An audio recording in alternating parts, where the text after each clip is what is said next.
नमस्कार दोस्तों। गोदान। दोस्तों, आप लोग गोदान का नाम तो सुने ही होंगे। हाँ, मुंशी प्रेमचंद्र जी का एक बहुत ही शानदार उपन्यास, बहुत ही चर्चित उपन्यास। दोस्तों, मुंशी प्रेमचंद्र जी ने आज इस उपन्यास को लगभग आज से 85 साल पहले लिखा था, परंतु इसका अस्तित्व उतना ही है जितना पहले था। जिस गंभीर और मार्मिक नज़रिए से गोदान के नेपथ्य से वर्तमान पर तमाचा जड़े हैं मुंशी प्रेमचंद जी ने, वह कहीं न कहीं हमारी पूरी व्यवस्था पर सवालिया निशान है और यह उतना ही प्रभावी इस 21वीं सदी में भी है। तो दोस्तों, अब उपन्यास को पढ़ेंगे और आप लोग आनंद लीजिएगा। होरी राम ने 2 बैलों को सानी पानी देकर अपनी स्त्री धनिया से कहा, गोबर को ऊख कोड़ने भेज दो, मैं न जाने कब लौटूं, जरा मेरी लाठी दे दे। धनिया के दोनों हाथों गोबर से भरे थे। उपले पाथ कर आई थी और बोली, अरे कुछ रस पानी तो कर लो, ऐसी जल्दी क्या है। होरी ने अपने झुर्रियों से भरे हुए माथे को सिकोड़ कर कहा, तुझे रस पाने की पड़ी है, मुझे यह चिंता है कि अबेर हो गई तो मालिक से भेंट न होगी।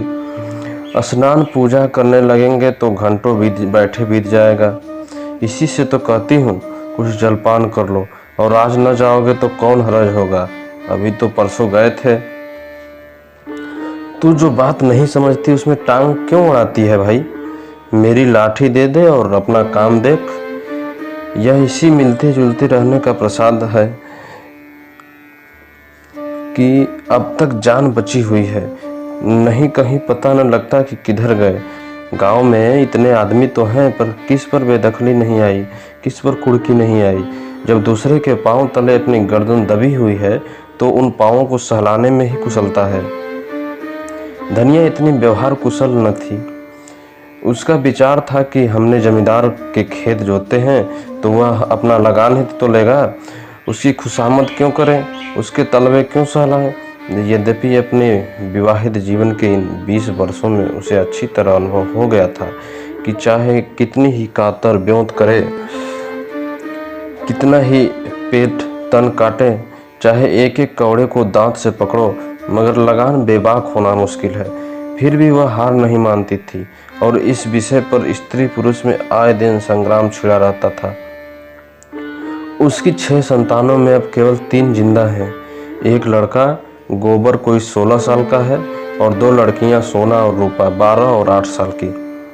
3 लड़के बचपन में ही मर गए। उसका मन आज भी कहता था अगर उनकी दवा दारू होती तो वे बच जाते, पर वह एक धेले की दवा भी न मंगवा सकी थी।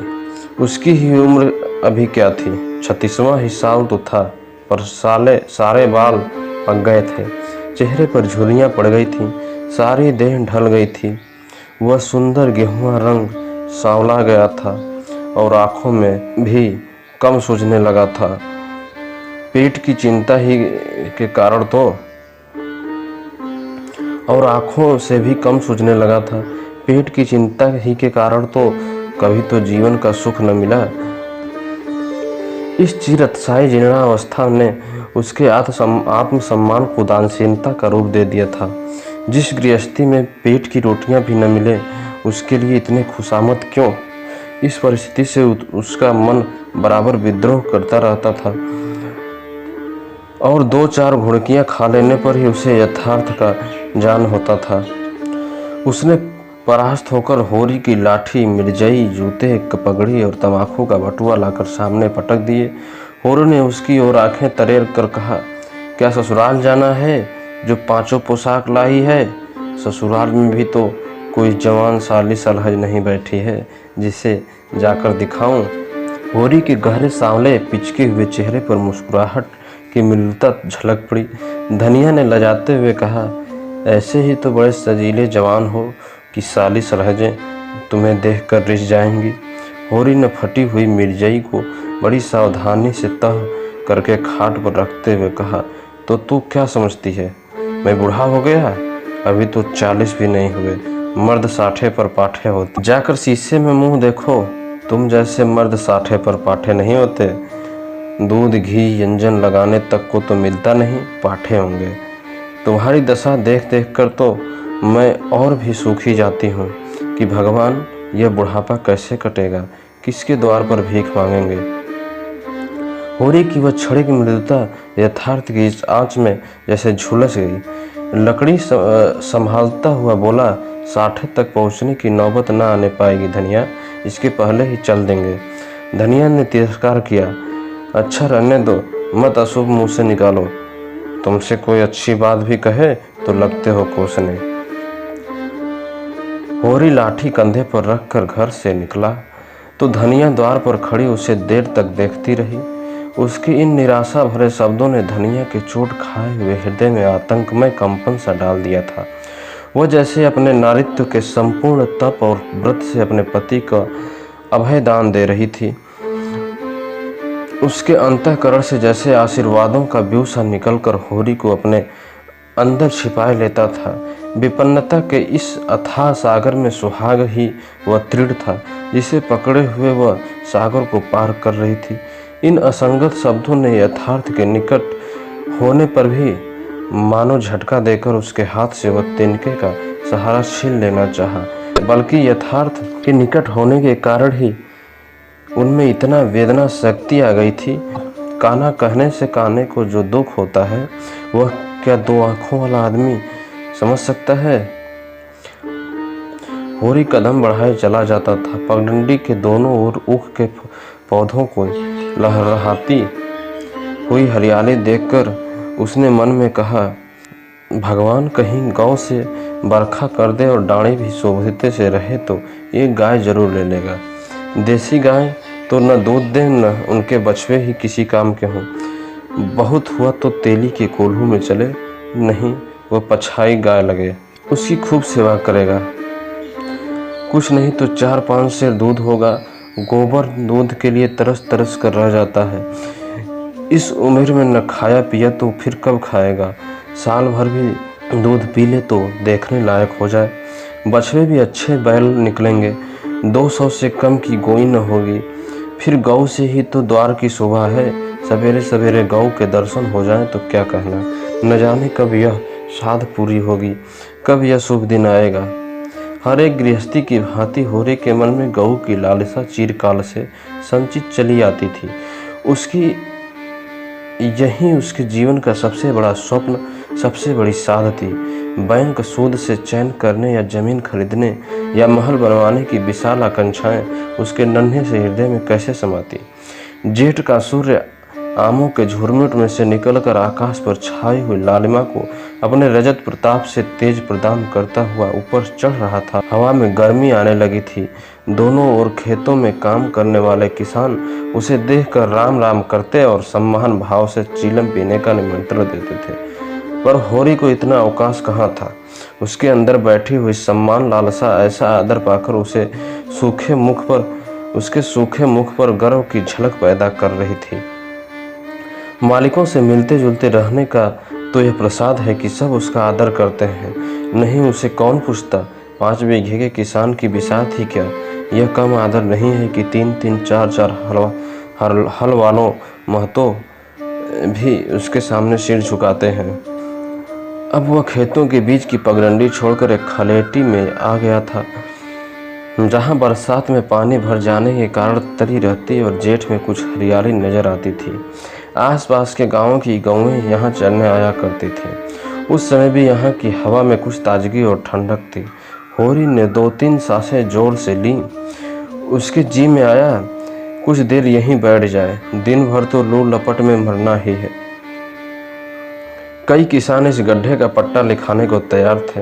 अच्छी रकम देते थे, पर ईश्वर भला करे राय साहब का कि उन्होंने साफ कह दिया कि यह जमीन जानवरों की चराई के लिए छोड़ दी गई है और किसी दाम पर भी न उठाई जाएगी। कोई स्वार्थी जमींदार होता तो कहता, गाय जाए भाड़ में, हमें रुपए मिलते हैं, क्यों छोड़े। पर राय साहब अभी तक पुरानी मर्यादा निभाते आते हैं। जो मालिक प्रजा को न पाले वह भी कोई आदमी है। सहसा उसने देखा भोला अपनी गाय लिए इसी तरफ चला आ रहा है। भोला इसी गांव से मिले हुए पूर्वे का ग्वाला था और दूध मक्खन का व्यवसाय करता था। अच्छा दाम मिल जाने पर भी कभी कभी किसानों के हाथ गाय बेच भी देता था। होरी का मन उन गायों को देखकर ललचा गया। अगर भोला वह आगे वाली गाय उसे दे दे तो क्या कहना, रुपए आगे पीछे देता रहेगा। वह जानता था घर में रुपए नहीं है, अभी तक लगान नहीं चुकाया जा सका, विशेषर शाह को देना भी बाकी है, जिस पर आने रुपए का सूद चढ़ रहा है। लेकिन दरिद्रता में जो एक प्रकार की अदूरदर्शिता होती है, वह निर्लज्जता जो तकाजे, गाली और मार से भी भयभीत नहीं होती, उसने उसे प्रोत्साहित किया। बरसों से जो साध मन को आंदोलित कर रही थी, उसने उसे विचलित कर दिया। भोला के समीप जाकर बोला, राम राम भोला भाई, कहो क्या रंग ढंग है, सुना अब की मेले में नई गाय लाए हो। भोला ने रुखाई से जवाब दिया। होरी के मन की बात उसने ताड़ ली थी। हाँ, 2 बछिए और 2 गाय लाया। पहले वाली गायें सब सूख गई थी, बंधी पर दूध न पहुँचे तो गुजर कैसे हो। होरी ने आने वाली गाय के पुट्ठे पर हाथ रखकर कहा, दुधार तो मालूम होती है, कितने में ली। भोला ने सान जमाई, अब की बाजार बड़ा तेज रहा मत, तो इसके 80 रुपए देने पड़े। आंखें निकल गईं। 30 रुपए तो दोनों कलोरों के दिए, पर 30 पर गाहक रुपए का 8 सेर दूध मांगता है। बड़ा भारी कलेजा है तुम लोगों का भाई। लेकिन फिर लाए भी तो वह माल कि यहाँ 10-5 गाँव में तो किसी के पास निकलेगी ही नहीं। भोला पर नशा चढ़ने लगा। बोला, राय साहब इसके 100 रुपए देते थे, दोनों कलोरों के 50-50 रुपए, लेकिन हमने न दिए। भगवान ने चाहा तो 100 रुपए इसी ब्याह में पीट लूँगा। इसमें क्या संदेह है भाई, मालिक का क्या लें, खा के लेंगे। नजराने में मिल जाए तो भले ले ले। यह तुम्ही लोगों का गुद्दा है कि अंजुली भर रुपए तकदीर के भरोसे गिन देते हो। यही जी चाहता है कि इसे दर्शन करता रहूं। धन्य है तुम्हारा जीवन की गौओं की इतनी सेवा करते हो। हमें तो गाय का गोबर भी मयस्सर नहीं। गृहस्थ के घर में एक गाय भी न हो तो कितनी लज्जा की बात है। साल के साल बीत जाते हैं, गोरस के दर्शन नहीं होते। घर वाली बार बार कहती है, भोला भैया से क्यों नहीं कहते। मैं कह देता हूँ, कभी मिलेंगे तो कहूँगा। तुम्हारे स्वभाव से बड़ा प्रसन्न रहती है। कहती है, ऐसे मर्द ही नहीं देखा कि जब बातें करेंगे नीची आंखें करके कभी सिर न उठाते। भोला पर जो नशा चढ़ रहा था, उसे इस भरपूर प्याले ने और गहरा कर दिया। बोला, भला आदमी वही है जो दूसरों की बहू बेटी पर अपनी बहू बेटी समझे। जो दुष्ट की किसी मेहरिया की ओर ताके, उसे गोली मार देना चाहिए। यह तुमने लाख रुपए की बात कह दी भाई। बस सज्जन वही जो दूसरों की आबरू को अपनी आबरू समझे। जिस तरह मर्द के मर जाने से औरत अनाथ हो जाती है, उसी तरह औरत के मर जाने से मर्द के हाथ पांव टूट जाते हैं। मेरा तो घर उजड़ गया महतो, कोई एक लोटा पानी देने वाला भी नहीं है। गत वर्ष भोला की स्त्री लू लग जाने से मर गई थी, यह होरी जानता था। लेकिन 50 बरस का खंखड़ भोला भीतर से इतना स्निग्ध वह न जानता था। स्त्री की लालसा उसके आंखों में सजल हो गई थी। होरी को आसन मिल गया। उसकी व्यवहारिक कृषक बुद्धि सजग हो गई। पुरानी मसल झूठी थोड़ी है। बिन घरनी घर भूत का ढेरा, कहीं सगाई नहीं ठीक कर लेते।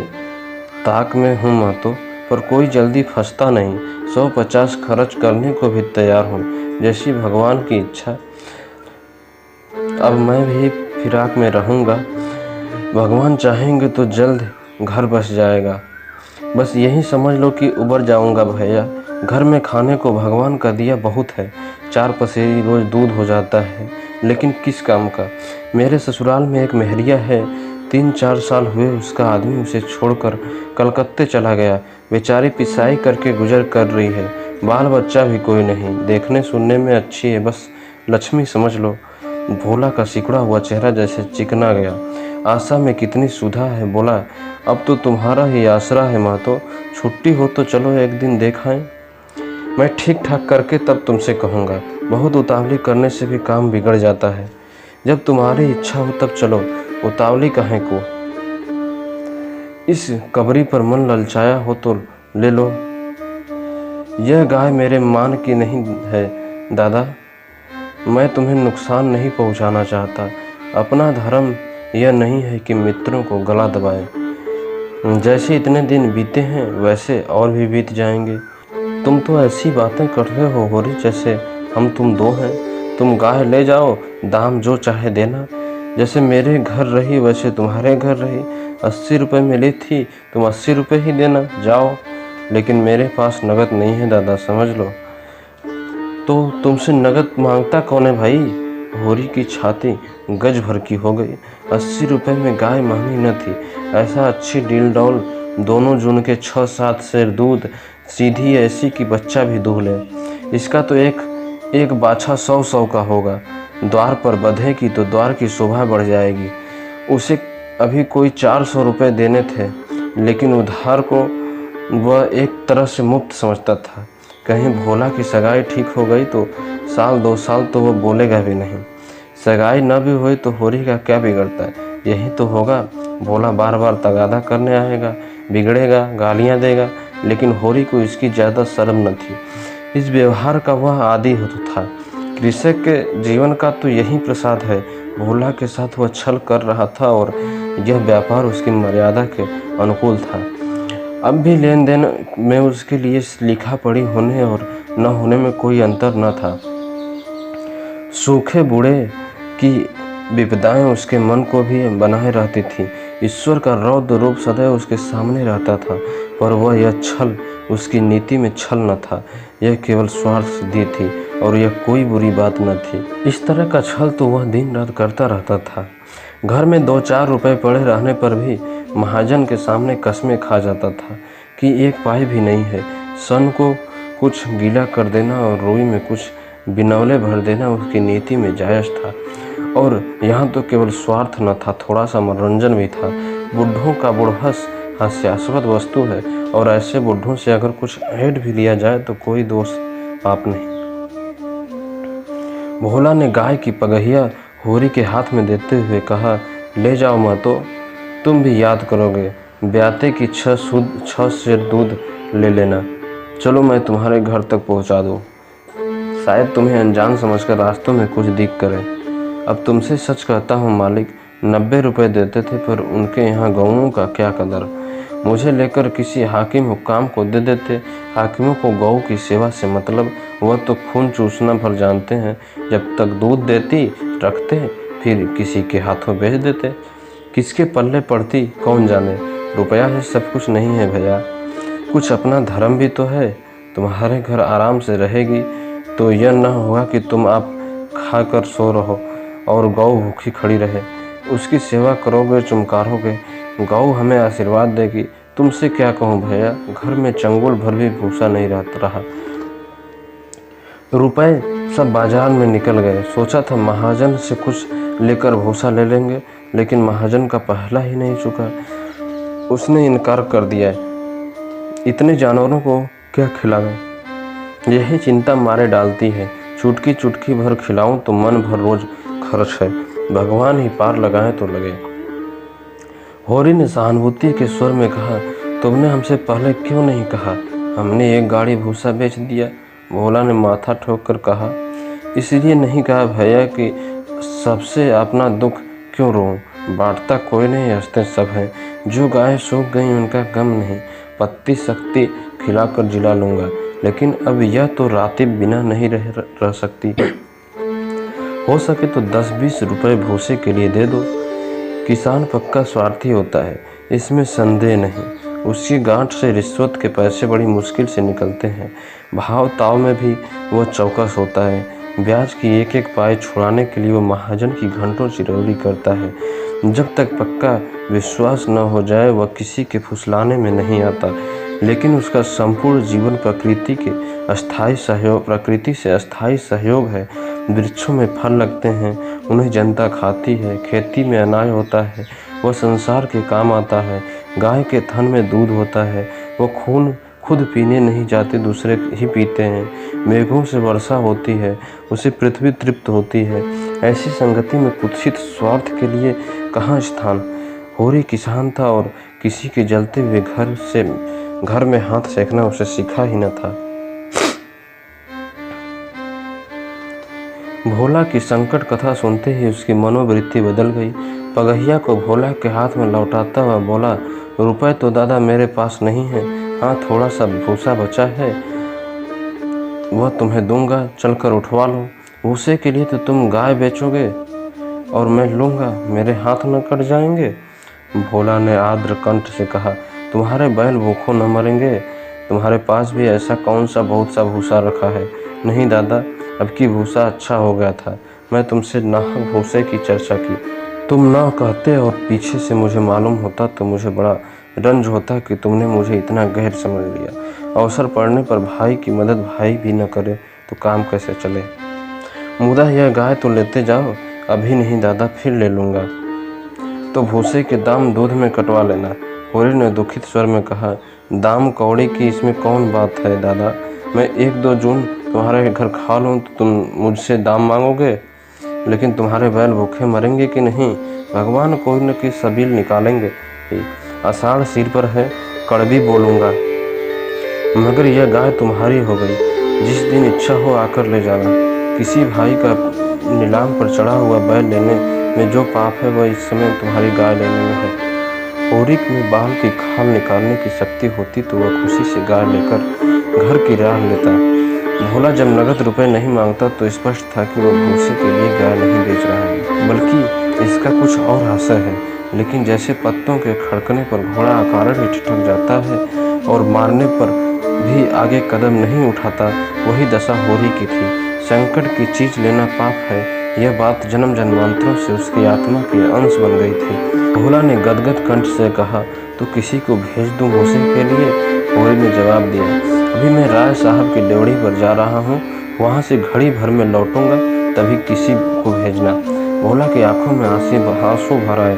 बोला, तुमने आज मुझे उबार लिया होरी भाई। मुझे अब मालूम हुआ कि मैं संसार में अकेला नहीं हूँ, मेरा भी कोई हेतु है। एक क्षण बाद उसने फिर कहा, उस बात को भूल न जाना। होरी आगे बढ़ा तो उसका चित्त प्रसन्न था। मन में एक विचित्र स्फूर्ति हो रही थी। क्या हुआ, 10-5 मन भूसा चला जाएगा। बेचारे को संकट में पड़कर अपनी गाय तो न बेचनी पड़ेगी। जब मेरे पास चारा हो जाएगा तब गाय खोल लाऊंगा। भगवान करे मुझे कोई मेहरिया मिल जाए, फिर तो कोई बात ही नहीं। उसने पीछे फिर कर देखा।